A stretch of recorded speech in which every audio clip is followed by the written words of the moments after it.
ಎಲ್ಲರಿಗೂ ನಮಸ್ಕಾರ ಸ್ನೇಹಿತರೆ. ವೈದಿಕ ಜ್ಯೋತಿಷ್ಯ ಶಾಸ್ತ್ರದ ಪ್ರಕಾರ 2025ರಲ್ಲಿ ತುಲಾ ರಾಶಿಯವರಿಗೆ ಯಾವ ಫಲಗಳಿವೆ?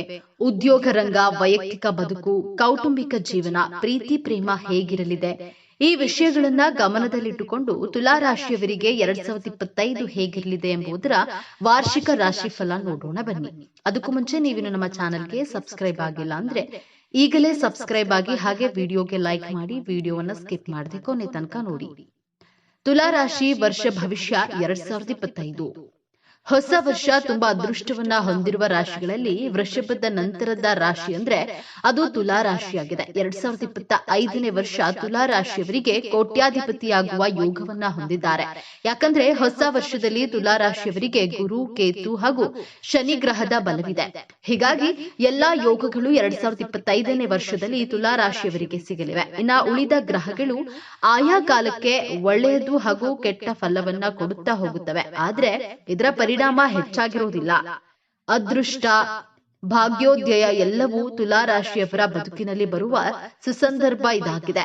ಹಣಕಾಸಿನ ಸ್ಥಿತಿ ಈ ಸಮಯದಲ್ಲಿ ತುಂಬಾ ಉತ್ತಮವಾಗಿರುತ್ತದೆ. ಆರ್ಥಿಕ ಜೀವನದ ಏಳು ಬೀಳು ಎಲ್ಲವೂ ನಿವಾರಣೆಯಾಗುತ್ತವೆ. ಪಂಚಮ ಶನಿಕಾಟದಿಂದ ಮುಕ್ತಿಯನ್ನ ಪಡೆಯುವಿರಿ. ಈ ವರ್ಷ ನೀವು ಅನುಭವಿಸಿದ ಸಮಸ್ಯೆಗಳು ದೂರವಾಗುತ್ತವೆ. ತುಲಾ ರಾಶಿ 2025 ಶುಭ ಯೋಗಗಳು. ತುಲಾ ರಾಶಿಯವರಿಗೆ 2025 ಹಲವು ಮಂಗಳಕರ ಯೋಗಗಳನ್ನ ತರಲಿದೆ. 2025ರಲ್ಲಿ ತುಲಾ ರಾಶಿಯವರಿಗೆ ಭಾಗ್ಯ ಯೋಗ, ಕೋಟ್ಯಾಧಿಪತಿ ಯೋಗವಿದೆ. ರಿಯಲ್ ಎಸ್ಟೇಟ್ ಉದ್ಯಮದಲ್ಲಿ ಹೆಚ್ಚು ಧನಲಾಭ ಉಂಟಾಗುತ್ತದೆ. ಹೊಸ ಕ್ಷೇತ್ರದಲ್ಲಿ ಬೆಳವಣಿಗೆ ಕಂಡು ಬರಲಿದೆ. ಹೊಸ ಉದ್ಯೋಗದಲ್ಲಿ ಇರುವವರಿಗೆ ಸ್ಥಾನಮಾನ, ಕೀರ್ತಿ ಹೆಚ್ಚಾಗಲಿದೆ. ಅಲ್ಲದೆ ಸರ್ಕಾರಿ ಕೆಲಸವೂ ಸಿಗಲಿದೆ.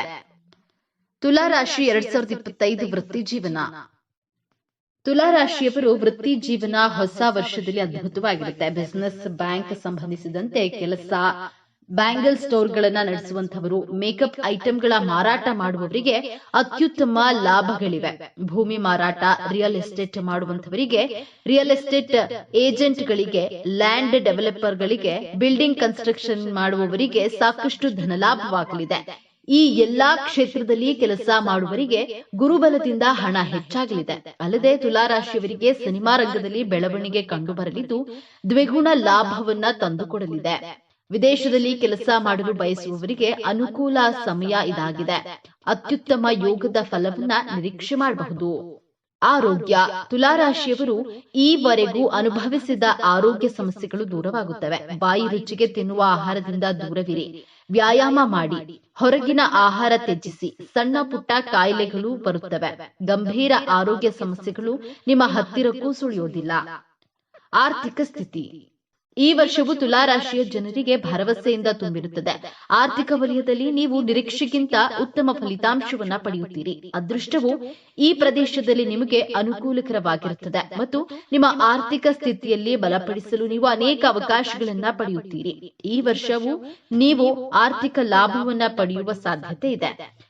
ವಿಶೇಷವಾಗಿ ಮೇ, ಆಗಸ್ಟ್ ಮತ್ತು ಡಿಸೆಂಬರ್ ಸಮಯವು ನಿಮ್ಮ ವರ್ಷವನ್ನ ಅದ್ಭುತಗೊಳಿಸುತ್ತದೆ.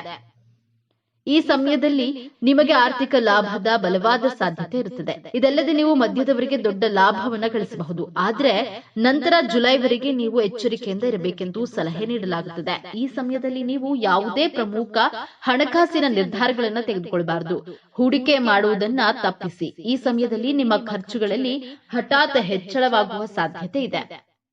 ನಿಮ್ಮ ಹಣ ಒಂದಲ್ಲ ಒಂದು ಕಾರಣಕ್ಕೆ ಖರ್ಚಾಗುತ್ತದೆ. ಅನಗತ್ಯ ವಸ್ತುಗಳನ್ನ ಖರೀದಿಸಲು ಹಣವನ್ನ ಖರ್ಚು ಮಾಡದಿರಲು ಪ್ರಯತ್ನಿಸಿ. ಮತ್ತೊಂದೆಡೆ ಹೆಚ್ಚು ಕಡಿಮೆ ಇದೇ ಪರಿಸ್ಥಿತಿಯು ನವೆಂಬರ್ನಲ್ಲಿಯೂ ಕಂಡುಬರುತ್ತದೆ. ಆದ್ದರಿಂದ ಈ ಸಮಯದಲ್ಲಿ ಹಣವನ್ನ ಬುದ್ಧಿವಂತಿಕೆಯಿಂದ ಖರ್ಚು ಮಾಡಿ. ಈ ವರ್ಷ ನಿಮ್ಮ ಪೂರ್ವಜರ ಆಸ್ತಿಯಲ್ಲಿ ಹೆಚ್ಚಳವಾಗುವ ಬಲವಾದ ಸಾಧ್ಯತೆ ಇದೆ. ಹಣಕಾಸಿನ ವಿಷಯಗಳಲ್ಲಿ ನೀವು ಕುಟುಂಬ ಸದಸ್ಯರ ಬೆಂಬಲವನ್ನ ಪಡೆಯುತ್ತೀರಿ. ಈ ವರ್ಷ ಹೊಸ ವಾಹನ ಖರೀದಿಸುವಿರಿ. ವಿದೇಶಿ ಸಂಬಂಧಗಳಿಂದ ಲಾಭದ ಬಲವಾದ ಸಾಧ್ಯತೆಗಳು ಸಹ ಗೋಚರಿಸುತ್ತವೆ. ವ್ಯಾಪಾರ ಕ್ಷೇತ್ರದಲ್ಲಿ ಹೆಚ್ಚಿನ ಲಾಭದ ಸಾಧ್ಯತೆಗಳಿವೆ. ತುಲಾ ರಾಶಿ 2025 ಶೈಕ್ಷಣಿಕ ಜೀವನ. 2025 ತುಲಾ ರಾಶಿಯವರಿಗೆ ಸಾಕಷ್ಟು ಶುಭ ಫಲವನ್ನ ನೀಡಲಿದೆ. ವಿಶೇಷವಾಗಿ ಈ ರಾಶಿಯ ವಿದ್ಯಾರ್ಥಿಗಳಿಗೆ ಅನುಕೂಲಕರ ಸಮಯ ಇದಾಗಿದೆ. ವಿದ್ಯಾಭ್ಯಾಸದಲ್ಲಿ ಶ್ರದ್ಧೆ ಹೆಚ್ಚಾಗಲಿದೆ. ಸ್ಪರ್ಧಾತ್ಮಕ ಪರೀಕ್ಷೆಗಳಲ್ಲಿ ಹೆಚ್ಚು ಅಂಕವನ್ನ ಗಳಿಸುತ್ತಾರೆ. ಶಿಕ್ಷಕರಿಂದ ಪ್ರಶಂಸೆ ಹೆಚ್ಚಾಗುತ್ತದೆ. ವಿದೇಶದಲ್ಲಿ ಓದುವಂತಹ ವಿದ್ಯಾರ್ಥಿಗಳ ಆಸೆ ಈಡೇರುತ್ತದೆ. ವಿದ್ಯಾರ್ಥಿಗಳಿಗೆ ಅತ್ಯುತ್ತಮ ಏಳಿಗೆ ಇದೆ. ತುಲಾ ರಾಶಿ 2025 ಕೌಟುಂಬಿಕ ಜೀವನ. ಮುಂಬರುವ ವರ್ಷ ತುಲಾ ರಾಶಿಯವರ ದಾಂಪತ್ಯ ಜೀವನ ಸುಖಮಯವಾಗಿರುತ್ತದೆ. ಮನೆಯಲ್ಲಿ ಸಂತೋಷ, ನೆಮ್ಮದಿ ಹೆಚ್ಚಾಗಲಿದೆ. ಸಂಗಾತಿಯೊಂದಿಗಿನ ಸಂಬಂಧ ಬಲಗೊಳ್ಳುತ್ತದೆ. ಯಾವುದೇ ಸಂದರ್ಭ ಬಂದರೂ ನಿಮ್ಮ ಸಂಗಾತಿ ನಿಮ್ಮನ್ನ ಬಿಟ್ಟುಕೊಡುವುದಿಲ್ಲ. ನಿಮ್ಮ ಮೇಲಿನ ಪ್ರೀತಿ ಬಲಗೊಳ್ಳುತ್ತಾ ಹೋಗುತ್ತದೆ. ತುಲಾ ರಾಶಿ 2025 ಪ್ರೇಮ ಜೀವನ. ಹೊಸ ವರ್ಷ ಪ್ರೇಮ ಜೀವನ ಉತ್ತಮವಾಗಿರುತ್ತದೆ. ಸಂಗಾತಿಯೊಂದಿಗಿನ ಒಳ್ಳೆಯ ರೀತಿಯಲ್ಲಿ ಜೀವನ ಮಾಡಲು ಸಾಧ್ಯವಾಗುತ್ತದೆ. 2025ರಲ್ಲಿ ಬಹಳ ಅದೃಷ್ಟವಂತರು ನೀವು. ಯಾಕಂದ್ರೆ 2025ರಲ್ಲಿ ನೀವು ಬಯಸಿದ ಸಂಗಾತಿಯನ್ನ ನೀವು ಪಡೆಯುವಿರಿ. ಪ್ರೀತಿಸಿದವರೊಂದಿಗೆ ಮದುವೆ ಆಗುವಿರಿ. ಶನಿ ಪೀಡೆನ ಹಾಗೂ ಗುರು ಕಾಟ ಇರೋದಿಲ್ಲ. ಮನೆಯವರ ಸಹಕಾರ ಇರುತ್ತದೆ. ವೈವಾಹಿಕ ಜೀವನ. 2025ರ ಆರಂಭದಲ್ಲಿ ನಿಮ್ಮ ವೈವಾಹಿಕ ಜೀವನ ಉತ್ತಮವಾಗಿರುತ್ತದೆ. ಈ ಸಮಯದಲ್ಲಿ ನೀವು ಸಂಗಾತಿಯೊಂದಿಗೆ ಹೆಜ್ಜೆ ಇಡಲು ಪ್ರಯತ್ನಿಸಿ ಮತ್ತು ಅವರ ಸಣ್ಣ ಪುಟ್ಟ ತಪ್ಪುಗಳನ್ನ ನಿರ್ಲಕ್ಷಿಸಿ. ಇದರ ಹೊರತಾಗಿ ನೀವು ಅವರ ಮೇಲೆ ಕೋಪಗೊಳ್ಳದಿರುವುದು ಉತ್ತಮ. ಈ ಅವಧಿಯಲ್ಲಿ ನೀವು ತಾಳ್ಮೆಯನ್ನು ಸಹ ಪರಿಚಯಿಸಬೇಕು. ಪರಿಸ್ಥಿತಿಗಳು ಸುಧಾರಿಸುತ್ತವೆ. ದಾಂಪತ್ಯ ಜೀವನದಲ್ಲಿ ಸಾಮರಸ್ಯದ ಪರಿಸ್ಥಿತಿ ಇರುತ್ತದೆ. ನಿಮ್ಮಿಬ್ಬರ ನಡುವೆ ಉತ್ತಮ ತಿಳುವಳಿಕೆ ಇರಬಹುದು. ಸಂಗಾತಿಗಳು ನಿಮ್ಮ ಭಾವನೆಗಳನ್ನ ಅರ್ಥ ಮಾಡಿಕೊಳ್ಳುವುದು ಮಾತ್ರವಲ್ಲದೆ ಅವರನ್ನ ಪ್ರಶಂಸಿಸುತ್ತಾರೆ. ವೈವಾಹಿಕ ಜೀವನದಲ್ಲಿ ಸಮಯವು ತೊಂದರೆದಾಯಕ ಅಂಶವಾಗಿದೆ. ಆದ್ದರಿಂದ ನೀವು ಈ ಸಮಯದಲ್ಲಿ ಜಾಗರೂಕರಾಗಿರಬೇಕು. ಮಕ್ಕಳ ಆರೋಗ್ಯವು ಉತ್ತಮವಾಗಿರುತ್ತದೆ ಮತ್ತು ಅವರು ಹೆಚ್ಚು ಶಕ್ತಿಯುತವಾಗಿರ್ತಾರೆ. ಅವರ ಅಧ್ಯಯನದಲ್ಲಿ ಅವರ ಕಾರ್ಯಕ್ಷಮತೆಯು ಉತ್ತಮವಾಗಿರುತ್ತದೆ. ಅವರ ನಡವಳಿಕೆಯಲ್ಲಿ ಒಂದು ರೀತಿಯ ಜವಾಬ್ದಾರಿ ಕಾಣಿಸುತ್ತದೆ. ಈ ವರ್ಷ ನೀವು ನಿಮ್ಮ ಸಂಗಾತಿ ಮತ್ತು ಮಕ್ಕಳೊಂದಿಗೆ ಪ್ರವಾಸಕ್ಕೆ ಎಲ್ಲೋ ಹೋಗಬಹುದು. ಇದರಿಂದ ನಿಮ್ಮಲ್ಲಿ ಒಗ್ಗಟ್ಟು, ಪ್ರೀತಿ, ಸೌಹಾರ್ದತೆ ಮೂಡುತ್ತದೆ. ಈ ಮೂಲಕ ಪರಸ್ಪರರ ನಡುವಿನ ದೂರವು ದೂರವಾಗುತ್ತದೆ. ಮದುವೆ ಯೋಗ. ವೈದಿಕ ಜ್ಯೋತಿಷ್ಯದ ಪ್ರಕಾರ ತುಲಾ ರಾಶಿಯವರು 2025ರಲ್ಲಿ ತಮ್ಮ ಮದುವೆ ಮತ್ತು ಸಂಬಂಧಗಳಲ್ಲಿ ಮಿಶ್ರ ಫಲಿತಾಂಶವನ್ನು ಅನುಭವಿಸುವ ಸಾಧ್ಯತೆ ಇದೆ. ಅವಿವಾಹಿತರು ಮತ್ತು ಮದುವೆಯಾಗಲು ಬಯಸುವವರಿಗೆ ಈ ಅವಧಿಯು ಕೆಲವು ಅವಕಾಶಗಳನ್ನು ತರಬಹುದು. ಈಗಾಗಲೇ ಮದುವೆಯಾಗಿರುವವರಿಗೆ ಸಂಬಂಧದಲ್ಲಿ ಕೆಲವು ಸಂಘರ್ಷಗಳು ಮತ್ತು ತಪ್ಪು ತಿಳುವಳಿಕೆಗಳು ಇರಬಹುದು. ಒಟ್ಟಾರೆಯಾಗಿ ತುಲಾ ರಾಶಿಯವರು ಈ ಅವಧಿಯಲ್ಲಿ ತಮ್ಮ ಸಂಬಂಧಗಳಲ್ಲಿ ತಮ್ಮ ಮಾತು ಮತ್ತು ಕ್ರಿಯೆಗಳ ಬಗ್ಗೆ ಜಾಗರೂಕರಾಗಿರಬೇಕು. ಸ್ವಲ್ಪ ಪ್ರಯತ್ನ ಮತ್ತು ತಾಳ್ಮೆಯಿಂದ ಇರುವ ಯಾವುದೇ ಸವಾಲುಗಳನ್ನ ಜಯಿಸುವುದು ಮತ್ತು ತಮ್ಮ ಸಂಗಾತಿಯೊಂದಿಗಿನ ಸಂಬಂಧವನ್ನ ಬಲಪಡಿಸಬಹುದು. ತುಲಾ ರಾಶಿ 2025 ಪರಿಹಾರಗಳು. ಚಿತ್ತ ನಕ್ಷತ್ರದವರು ಪ್ರತಿನಿತ್ಯ ನಾಗದೇವರ ಆರಾಧನೆ ಮಾಡಿ. ನಾಗರಕಟ್ಟೆ ಸಿಕ್ಕರೆ ಅರಿಶಿನ ನೀರು ಎರೆದು 11 ಬಾರಿ ಪ್ರದರ್ಶನ ಮಾಡಿ. ಸ್ವಾತಿ ನಕ್ಷತ್ರದಲ್ಲಿ ಹುಟ್ಟಿದವರು ಸಂಜೆ ಸಿಂಹ ದೇವರ ಗಾಯತ್ರಿ ಮಂತ್ರವನ್ನ ಪಠಣೆ ಮಾಡಿ.